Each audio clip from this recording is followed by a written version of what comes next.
Bismillahirrahmanirrahim. Assalamualaikum warahmatullahi wabarakatuh. Bertemu lagi dengan saya, Ina Sabili Karima. Dalam kesempatan kali ini, saya akan mencoba menjelaskan tentang entity relationship diagram, di mana entity relationship diagram ini, atau yang biasa disingkat IRD, itu adalah sebuah diagram struktural dalam perancangan atau desain sebuah database. Namun sebelum kita memulai ke IRD, saya akan menjelaskan 3 model data. 3 model data yang ada di dalam basis data, yaitu ada 3 model data. Yang pertama adalah konseptual IRD, atau IRD secara konseptual data, kemudian logical IRD. Logical IRD di sini nanti kita akan lihat perbedaannya. Kemudian yang ketiga, struktur model data yang tertinggi adalah physical IRD. Nah, ini adalah perbandingan antara konseptual, logical, dan physical data model. Yang pertama dari IRD fiturnya. Fiturnya ada entitas, relationship, kolom, tipe kolom, primary key, dan foreign key. Kemudian secara konseptual itu hanya memiliki entitas serta relationship. Kemudian secara logical data model itu hanya sampai mempunyai entitas, relationship, serta sampai tipe data saja. Nah, kemudian yang di data physical model itu ada semuanya, keseluruhan fitur IRD itu dimiliki oleh physical data model. Kemudian kalau secara konseptual model hanya digambarkan seperti ini. Jadi tadi sudah dijelaskan ada namanya customer. Customer ini adalah entitas. Customer ini sendiri adalah entitas, kemudian ada relationship-nya. Tapi tidak dalam konseptual ini hanya konsep, jadi tidak terlihat jelas bahwa setiap entitas memiliki atribut. Kemudian kalau di logical data model, yang tadi sudah dijelaskan di dalam perbandingannya, ada di dalam logical model di sini ada atributnya namun tidak memiliki primary key dan foreign key. Jadi di sini belum begitu jelas dalam logical model data. Nah, yang physical data model di sini terdapat ada tadi kelebihannya selain entitas, relationship, kemudian atribut, tapi dia juga memiliki primary key dan foreign key. Tipe data sudah ada. Kemudian kita masuk ke definisi dari IRD itu sendiri. Jadi tadi sudah dilihat bahwa entitas yang disebutkan di awal adalah IRD itu sendiri, Entity Relationship Diagram, merupakan sebuah jenis diagram struktural yang digunakan dalam desain sebuah database. Nah, kemudian model data konseptual tingkat tinggi yang digunakan dalam IRD. Jadi, data yang digunakan adalah konseptual, tetapi yang sudah model tingkat tinggi. Kemudian, IRD berisi simbol dan konektor berbeda untuk memvisualisasikan dua informasi penting, yaitu dengan menggunakan entitas utama, kemudian hubungan antar entitas itu sendiri. IRD di sini sebenarnya tujuan dari kenapa sih kita harus menggunakan IRD? Sebenarnya membantu dalam menganalisis persyaratan data atau requirement data secara sistematis untuk menghasilkan basis data yang lebih baik. Jadi kalau kita membuat sebuah database tetapi tidak membuat IRD-nya, akan kemungkinan besar database yang dirancang menjadi tidak sempurna. Jadi banyak data-data atau konsekuensinya nanti pengembangan dalam sebuah sistemnya agak sedikit terhambat. Oke, menampilkan hubungan entitas yang disimpan. Ini tujuan dari IRD. Jadi, di sini akan digambarkan hubungan antar entitas yang disimpan di dalam database itu sendiri. Jadi, infrastruktur kerangka entitas. Nah, ini contoh dari IRD. Kapan sih kita harus menggambar IRD, membuat IRD? Yang pertama adalah eh, ketika kita akan merancang sebuah database. Ketika kita membangun sebuah sistem, kemudian kita akan merancang database, nah kita dibutuhkan IRD ini agar tadi tujuannya sistem yang akan kita gunakan nanti mempunyai database yang lebih baik. Kemudian database debugging. Jadi untuk mendebug sebuah database. Kemudian dalam pembuatan database baru, kemudian pengembangan sebuah database itu perlu adanya IRD. Kemudian yang terakhir adalah menjadi alat bantu requirement gathering atau pengumpulan data atau pengumpulan kebutuhan dalam pengembangan sebuah sistem. Kenapa sih kita perlu pakai IRD? Yang pertama, di dalam IRD itu sendiri bisa menampung kebutuhan data dari sebuah aplikasi. Yang kedua, efektif dalam menyimpan data.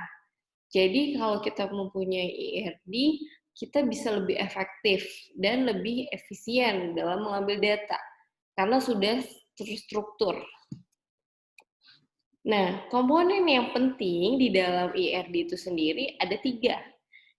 Kalau kita mau ingat ada ear atau kuping, yang dimana yang E-nya itu adalah entity, kemudian A-nya itu adalah atribut, R-nya itu adalah relationship atau hubungan. 3 komponen ini harus ada di dalam sebuah IRD. Salah satu yang harus dihadapi dalam membuat IRD adalah kita harus menentukan entitas utama. Yang pertama entitas yang paling mandatory di dalam sebuah IRD.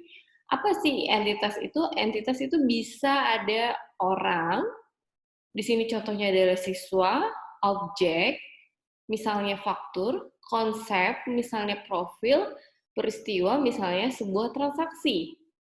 Jadi ini adalah entitas yang didefinisikan.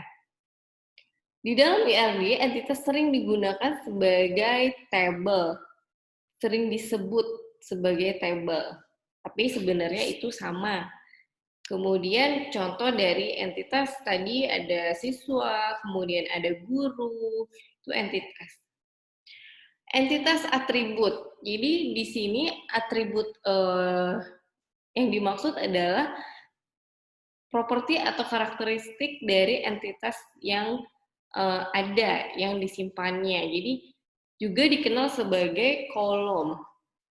Contoh ini, jadi di sini ini tadi customer adalah entitas, kemudian yang ini adalah atribut. Jadi misal entitas adalah mahasiswa, kemudian atributnya adalah NIM, nama, dan prodi. Ini ada atribut yang menjelaskan dari, oh kalau NIM itu berarti punyanya si mahasiswa. Gitu. Atribut yang menjelaskan dari si entitas tersebut. Kalau NIM berarti itu mahasiswa. Beda lagi kalau NIP berarti mungkin itu entitasnya pegawai. Itu yang membedakan. Tipe atribut itu juga ada primary key yang tadi sudah dijelaskan, pembeda data bersifat unik. Ini adalah primary key nih, ID kursus. Kemudian foreign key ini menggunakan 2 entitas. Jadi hubungan antara 2 entitas itu menggunakan foreign key. Contoh, entitas kelas dengan entitas siswa. Mereka saling berelasi. Kemudian ketika berelasi hubungannya dengan apa? Hubungannya dengan kelas. Jadi kode ID kelasnya. Ini tipe atribut. Tadi ada integer, string, double, boolean, float, serta date atau tanggal. Jadi kalau integer itu biasanya untuk primary key, kalau string atau varchar itu biasanya untuk huruf, bisa nama, jenis kelamin, alamat, dan lain-lain.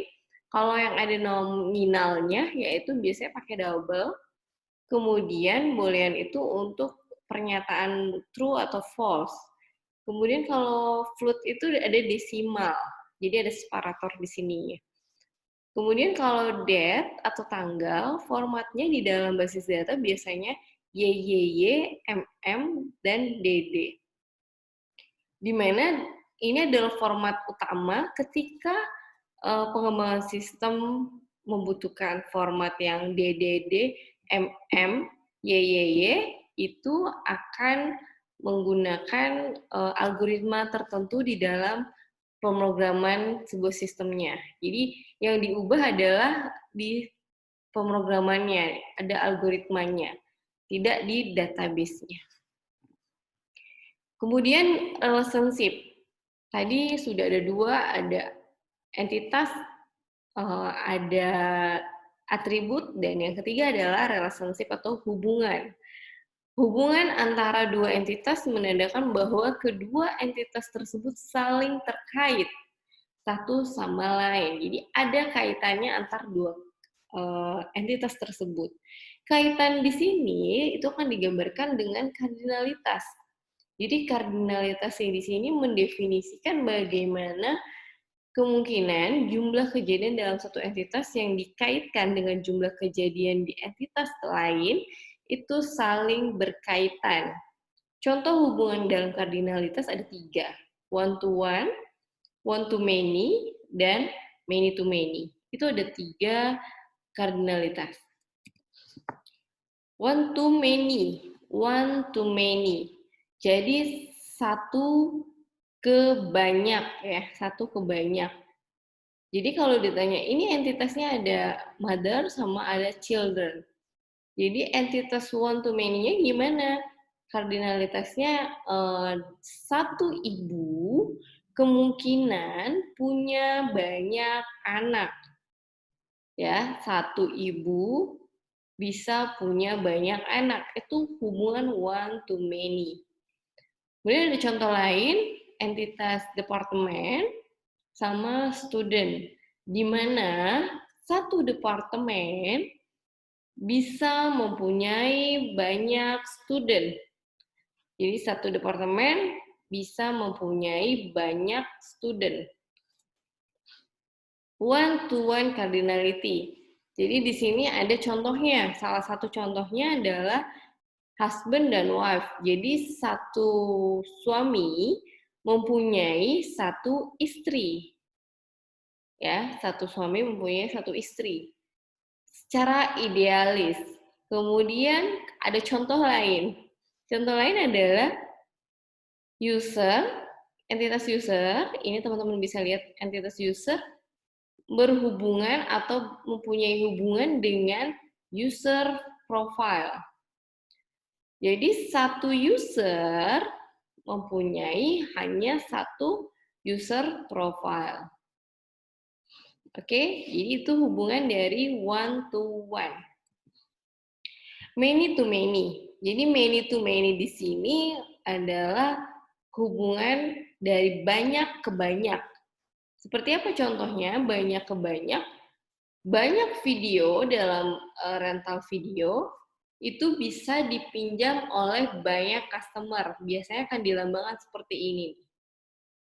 Jadi kalau banyak itu akan digambarkan seperti ini garisnya. Kemudian kalau ini contohnya hubungan antara student dengan course. Mereka bisa saling berprimary key yaitu dengan ini, many to many. Ini ya, tandanya many to many-nya. Jadi banyak student bisa banyak course. Banyak course bisa dilakukan oleh banyak student. Ini contohnya.